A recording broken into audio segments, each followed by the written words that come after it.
Dear students, இன்னைக்கு நாம என்ன லெசன் பார்க்க போறோம் அப்படின்னா the medieval world. The study of the past is divided into periods. இப்போ ஹிஸ்ட்ரியை பார்த்தீங்கன்னா மூணாக பிரிச்சிருக்காங்க. அது என்னன்னு பார்த்தோன்னா ancient, medieval and modern period அப்படின்னு. The period that lies between the ancient and the modern period of history is known as the middle or medieval period.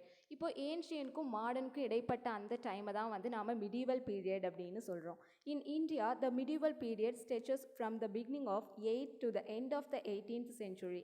It's nearly 1100 years. இப்போது மிடிவல் பீரியட் அப்படிங்கிறத பார்த்தோன்னா 8th செஞ்சுரியில் தொடங்கி 18th century அதுக்கு இடைப்பட்ட அந்த காலகட்டத்தை தான் நாம் வந்து மிடிவல் பீரியட் அப்படின்னு சொல்கிறோம்.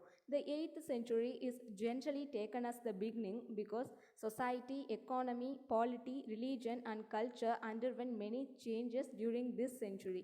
இப்போ 8th செஞ்சுரியில் பார்த்தோன்னா நிறைய சேஞ்சஸ் வந்திருக்கு. எந்தெந்த விஷயங்களில் அப்படின்னு பார்த்தோன்னா சொசைட்டியில், then economy, polity and religion. So இது எல்லாத்துலேயுமே பார்த்தோன்னா நிறைய சேஞ்சஸ் வந்திருக்கு. Similarly, the 18th century witnessed still more changes, marking the end of medieval and the beginning of the modern period. So அதே மாதிரி பார்த்தோன்னா 18th செஞ்சுரியில் பார்த்தோன்னா இதை விட இன்னும் கொஞ்சம் சேஞ்சஸ் வந்து டெவலப் ஆகிருக்கு. ஸோ இது மூலமாக தான் 18th செஞ்சுரியோட எண்டில் பார்த்தோம் அப்படின்னா மாடர்ன் இந்தியா அப்படிங்கிற ஒரு கான்செப்ட் வந்து உருவாயிருக்கு. The medieval period is divided into early medieval period and late medieval period. So medieval period-ஐ அகைன் ரெண்டாக பிரிச்சிருக்காங்க. அது என்னென்னு பார்த்தோன்னா ஒன்று வந்து early medieval period, இன்னொன்று வந்து later medieval period. The early medieval period stretches from the 8th to the 13th century. Okay, 8th செஞ்சுரியில் தொடங்கி 13th செஞ்சுரி வரைக்கும் இருக்க அந்த டைம் பீரியடை வந்து ஏர்லி மிடிவல் பீரியட் அப்படின்னு சொல்லியிருக்காங்க. ஸோ இந்த டைமில் யாரெல்லாம் ரூல் பண்ணியிருக்காங்க அப்படின்னு பார்த்தோன்னா பாலாஸ், பிரதிஹாராஸ், ராஷ்டிரகூடாஸ், சோலாஸ் அண்ட் ராஜ்புட்ஸ். ஸோ இவங்கெல்லாம் தான் அந்த டைமில் ரூல் பண்ண powerful Kings. So later medieval period அப்படின்னு பார்த்தோன்னா 13th செஞ்சுரியில் தொடங்கி 18th செஞ்சுரி அந்த இடைப்பட்ட காலகட்டத்தை தான் நாம் வந்து லேட்டர் மிடிவல் பீரியட் அப்படின்னு சொல்லியிருக்கோம். It covers the rule of Turks, Afghans and Mughals. So later பீரியடில் பார்த்தோம் அப்படின்னா வந்து முகல்ஸ் வந்து உள்ளே வந்துட்டாங்க. டர்க்ஸ், ஆஃப்கான்ஸ் அண்ட் முகல்ஸ், அதாவது இவங்க ரூல் பண்ண அந்த டைமை தான் வந்து லேட்டர் மிடிவல் பீரியட் அப்படின்னு சொல்லியிருக்கோம். The many names of India.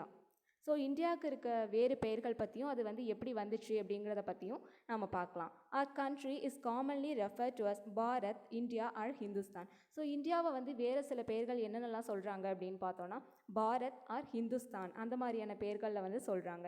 It's however interesting to note that India was known by different names at different points in history. இப்போது ஹிஸ்ட்ரியில் பார்த்தோம் அப்படின்னா இந்தியாவை வந்து ஏன்ஷியன் டைம்லலாம் பார்த்தோன்னா இந்தியா அப்படின்னு வந்து மென்ஷன் பண்ணியிருக்க மாட்டாங்க. ஹிந்துஸ்தான் இல்லை பரத் வர்ஷா இந்த மாதிரியான நேம்ஸில் வந்து மென்ஷன் பண்ணியிருப்பாங்க. ஸோ ஒவ்வொரு பாயிண்ட்லையும் இந்தியாவை வந்து ஒவ்வொரு டிஃப்ரெண்ட் நேம்ஸில் வந்து சொல்லியிருக்கிறதா சொல்கிறாங்க. Bharat Varsha and Jambudvipa are the 2 earliest names by which our country was known in ancient times.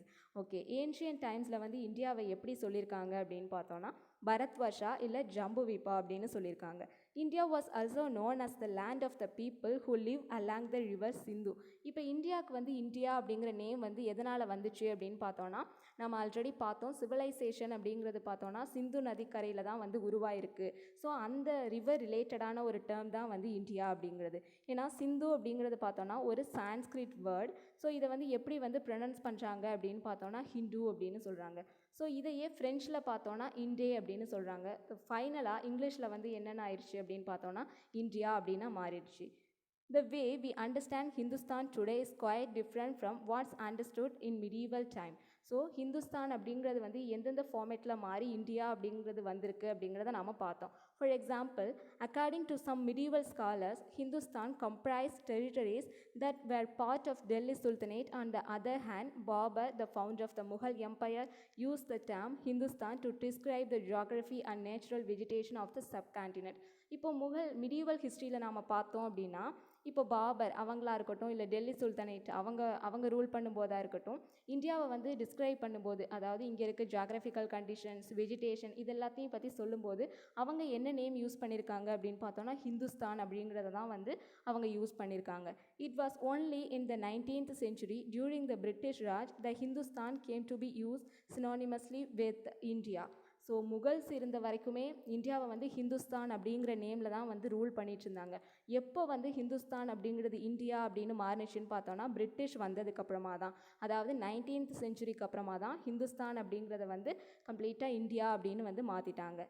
Then major historical developments. Okay, இந்த மிடிவல் பீரியடில் இருந்த டெவலப்மெண்ட்ஸ் என்னென்ன அப்படிங்கிறத பார்க்கலாம்.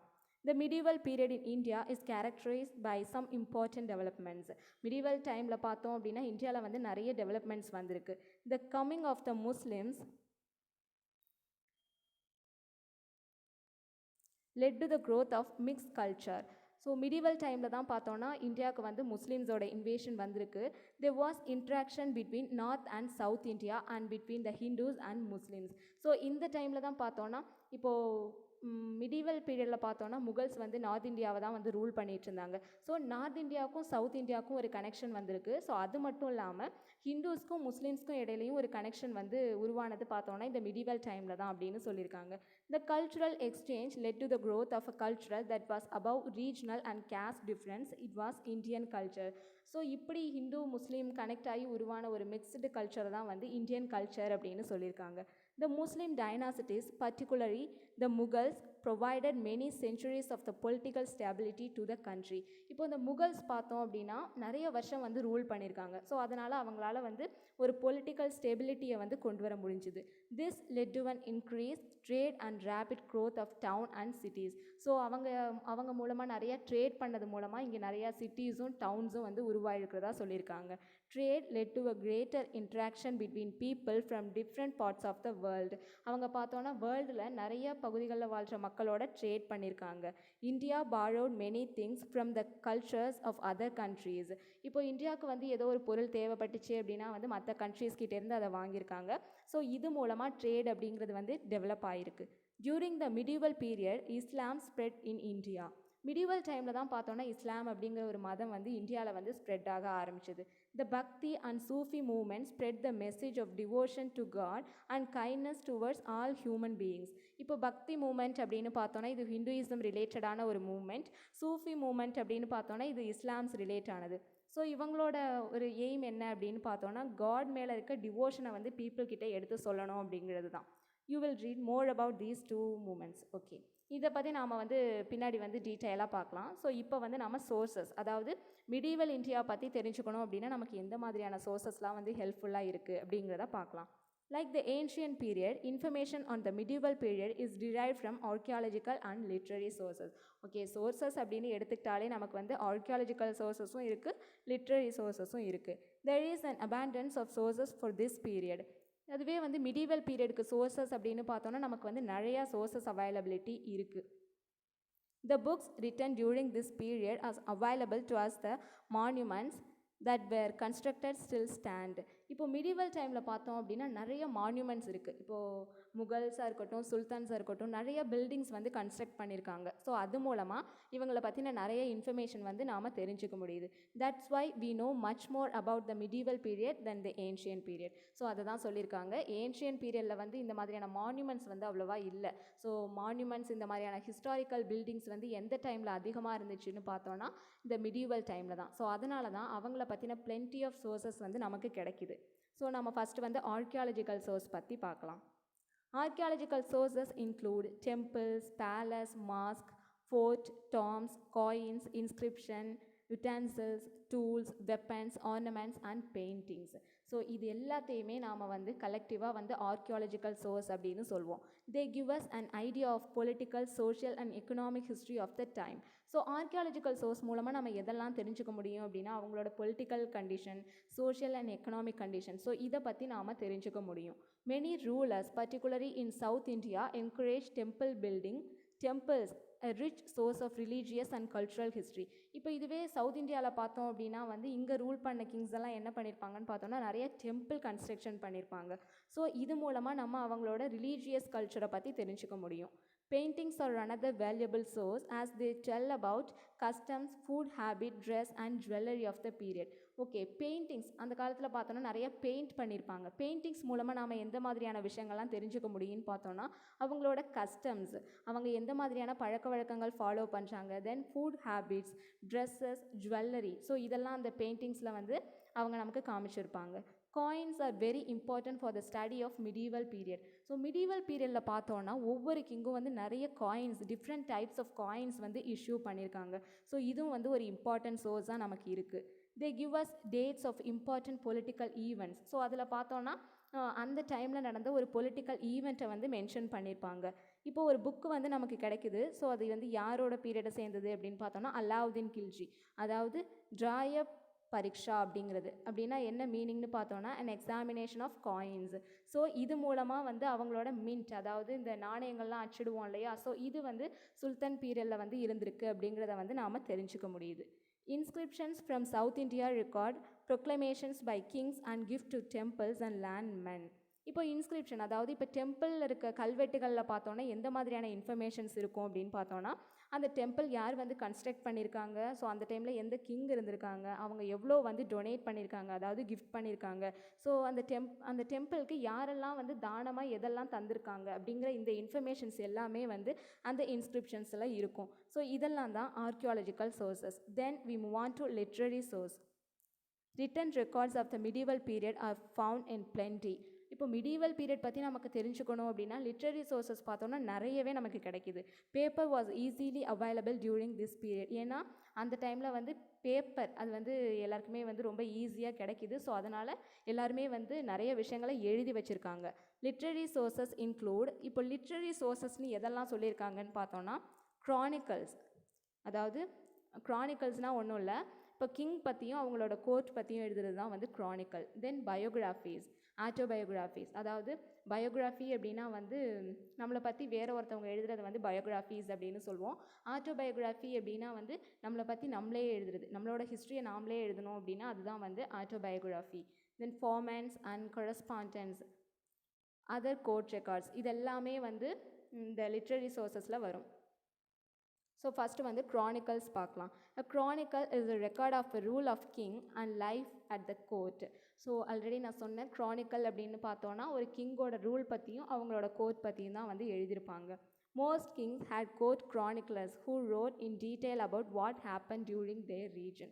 அதாவது ஒவ்வொரு கிங்கும் பார்த்தோன்னா அவங்களோட கோர்ட்டில், அதாவது அவங்களோட அரசவையில் பார்த்தோன்னா ஒரு க்ரானிக்லர் அப்படின்னா வந்து ரைட்டர், அவங்கள பற்றி எழுதுறதுக்காக கூடவே ஒருத்தவங்களை வச்சுருப்பாங்க. ஸோ அவங்க தான் வந்து க்ரானிக்லர். ஸோ அவங்க தான் இந்த மாதிரி க்ரானிக்கல்ஸை வந்து எழுதுகிறாங்க. Most of these writings are Persian and Turkish. So அவங்க வந்து இப்போ நமக்கு கிடைக்கிற க்ரானிக்கல்ஸ்லாம் எந்த லாங்குவேஜில் கிடைக்குது அப்படின்னு பார்த்தோன்னா பர்ஷியன் அண்ட் டர்க்கிஷ். ஏன்னா இவங்கெல்லாம் வந்து அந்த சைடை சேர்ந்தவங்க தானே, ஸோ அதனால் நமக்கு வந்து இந்த லாங்குவேஜில் தான் வந்து கிடைக்குது. Some important chronicles of the medieval period. இப்போ வந்து மிடீவல் பீரியட் பற்றி தெரிஞ்சுக்கணுன்னா நமக்கு வந்து சில இம்பார்ட்டன்ட் க்ரானிக்கல்ஸ் வந்து இங்கே சொல்லியிருக்காங்க. அது என்னங்கிறத பார்க்கலாம். ராஜதரங்கிணி பை கல்ஹானா. கல்ஹானா அவரோட புக் என்னன்னு பார்த்தோன்னா Rajatarangini. It's a history of kings of Kashmir. இந்த புக்கில் எதை பற்றி சொல்லியிருக்காங்க அப்படின்னு பார்த்தோன்னா காஷ்மீரி கிங்ஸ், அதாவது காஷ்மீரை வந்து யார் ரூல் பண்ணியிருக்காங்க, அவங்களோட அட்மினிஸ்ட்ரேஷன் எப்படி இருந்திருக்கு அப்படிங்கிறத பற்றி ராஜதரங்கிணி அப்படிங்கிற புக்கில் வந்து மென்ஷன் பண்ணியிருக்காங்க. ஸோ அடுத்தது பார்த்தோன்னா தாரிகி ஃபெரோஷாயி. இதை யார் எழுதியிருக்காங்கன்னு பார்த்தோன்னா Ziauddin Barani. Which describe the history of sultan of Delhi till the reign of Firoz Shah Tughlaq. So இவர் வந்து டெல்லி சுல்தனேட் பற்றி எழுதின புக் தான் வந்து தாரிகி ஃபெரோஷாயி. ஸோ இதில் வந்து ஃபெரோஷா துக்ளக், அதாவது துக்ளக் பீரியட் வரைக்கும் இதில் இவர் வந்து மென்ஷன் பண்ணியிருக்காரு. அடுத்த புக் என்னென்னு பார்த்தோன்னா தாரிகி ஃபெரிஷா. இதை யார் எழுதியிருக்காங்கன்னு பார்த்தோன்னா Ferishta, which is a record of history of Delhi sultanate from the time of Turks till the 17th century. So இதில் வந்து டர்க்ஸ் வந்ததுலேருந்து 17th century வரைக்கும் நடந்த ஈவெண்ட்ஸ் எல்லாத்தையுமே இந்த புக்கில் இவங்க எழுதியிருக்காங்க. Then Khazainul Futuh and Tughlaqnama. இதை யார் எழுதியிருக்காங்க அப்படின்னு பார்த்தோன்னா Amir Khusrau. It deals with the reign of Khaljis and Tughlaqs. So இதில் வந்து காலிஸ் பற்றியும் துக்லக்ஸ் பற்றியும் இன்ஃபர்மேஷன்ஸ் இந்த புக்கில் வந்து கொடுத்துருக்காங்க. Then autobiographies and biographies. Among the autobiographies the most important are Futuhat Firozshahi. இதை யார் எழுதியிருக்காங்கன்னு பார்த்தோன்னா ஃபெரோஷா துக்ளக். அதாவது ஆட்டோபயோகிராஃபிஸ் அப்படின்னா நம்மளை பற்றி நம்மளே எழுதுறது. ஸோ யாரெல்லாம் வந்து அவங்கள பற்றின ஆட்டோபயோகிராஃபி எழுதியிருக்காங்க அப்படின்னு பார்த்தோன்னா ஃபெரோஷா துக்ளக் எழுதியிருக்காரு. தென் பாபர் எழுதியிருக்காரு. அது என்னென்னு பார்த்தோன்னா பாபர் நாமா. அதுக்கு அடுத்தது என்னென்னு பார்த்தோன்னா துசிகி ஜஹாங்கிரி பை எம்பரர் ஜஹாங்கீர். ஜஹாங்கீர் வந்து அவரோட ஆட்டோபயோகிராஃபி எழுதியிருக்காங்க. ஸோ அதுதான் வந்து துருக்கி ஜஹாங்கிரி. அதுக்கப்புறம் பார்த்தோன்னா சில பயோகிராஃபிஸும் நமக்கு கிடைச்சிருக்கு. அது என்னென்னு பார்த்தோன்னா பிருத்திவிராஜ் ராசோ பை சந்த் பார்தாய். அப்படிங்கிறவங்க எழுதின புக் தான் வந்து பிருத்திவிராஜ் ராசோ. ஸோ இதில் எதை பற்றி எழுதியிருக்காங்க அப்படின்னு பார்த்தோன்னா life and adventurous of the Chauhan ruler and Prithviraj Chauhan. So அந்த புக்கை பார்த்தாலே நமக்கு தெரியுது. ஸோ இதில் வந்து பிருத்திவிராஜ் சௌஹான் பற்றி தான் வந்து மென்ஷன் பண்ணியிருக்காங்க. அதுக்கப்புறம் என்னென்னு பார்த்தோன்னா ஹுமாயூன் நாமா பை குல்புதீன் பேகம். குல்புதீன் பேகம் அப்படிங்கிறவங்க பார்த்தோன்னா ஹுமாயூன் நாமாவை பற்றி எழுதியிருக்காங்க. ஸோ இதில் வந்து information about the reign of Mughal emperor Humayun. So Humayun Nama அப்படிங்கிற நேம்லேயே நமக்கு தெரியுது. ஸோ இதில் வந்து ஹுமாயூன் பற்றின இன்ஃபர்மேஷன்ஸ் தான் அவங்க வந்து சொல்லியிருக்காங்க. அதுக்கப்புறமா பார்த்தோன்னா அக்பர் நாமா. இதை எழுதினவர் யாருன்னு பார்த்தோன்னா அபுல் ஃபாசில். ஸோ அக்பர் டைமில் நடந்த ஈவெண்ட்ஸ் எல்லாத்தையுமே வந்து இந்த புக்கில் எழுதியிருக்காங்க. தென் travel acts. Many foreign travellers visited India during the medieval period. இப்போ மிடிவல் பீரியடில் பார்த்தோம் அப்படின்னா நிறைய ஃபாரின் ட்ராவலர்ஸ் எல்லாம் வந்து இந்தியாவை விசிட் பண்ணுறதுக்காக வந்திருக்காங்க. Their travel acts give us lot of information about the places they visited and the people they met. அவங்க எதை பற்றி எழுதியிருக்காங்க அப்படின்னா இந்தியாவில் வந்து அவங்க எந்தெந்த பிளேஸ் எல்லாம் விசிட் பண்ணியிருக்காங்க, யாரெல்லாம் அவங்க மீட் பண்ணியிருக்காங்க அப்படிங்கிறத பற்றின இன்ஃபர்மேஷன்ஸ் அவங்க கொடுத்துருக்காங்க.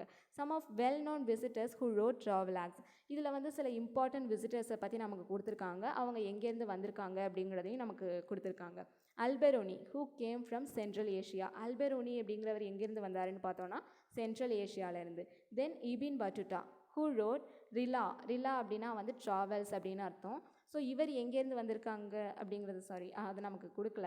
ஸோ இவர் வந்து இந்தியாவோட ஜாகிரபிக்கல் கண்டிஷன் பற்றி எழுதியிருக்காரு. Then Abdul Razzaq who was sent by the ruler Persia the king of Vijayanagar. Abdul Razzaq இவரை வந்து யார் அனுப்பியிருக்காங்க அப்படின்னு பார்த்தோன்னா விஜயநகர் கிங்டம்லேருந்து இவரை வந்து அனுப்பியிருக்காங்க. So travellers also came from யூரோப்லேருந்தும் வந்து நிறைய ட்ராவலர்ஸ் வந்திருக்காங்க. அவங்க யாருன்னு பார்த்தோன்னா Marco Polo, Nicolo de Conti, then Duarte Barbosa and Domingo from Portugal, Ralph Fitch, William Hawkins and sir Thomas Roe from England, Bernier and Tavernier from France. So இவங்கெல்லாம் வந்து யூரோப்லேருந்து வந்து travellers. Their writings and letters are very valuable source for reconstructing the history of medieval period.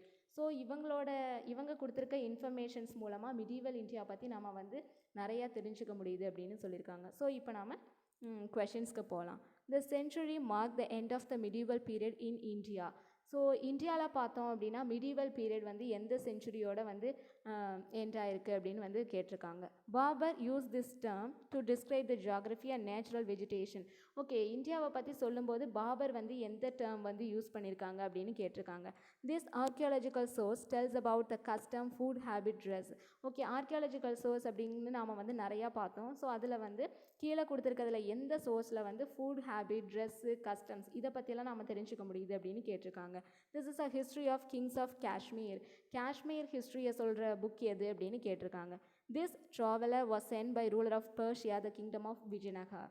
Vijayanagar கிங்டம்லேருந்து sent பண்ண traveller யார் அப்படின்னு வந்து கேட்டிருக்காங்க. ஸோ இந்த வீடியோவை நீங்கள் பார்த்தீங்க அப்படின்னா ஈஸியாக இது எல்லாத்துக்குமே வந்து ஆன்சர் வந்து உங்களால் ஃபைண்ட் அவுட் பண்ண முடியும். தென் வந்து மேட்ச் கொடுத்துருக்காங்க.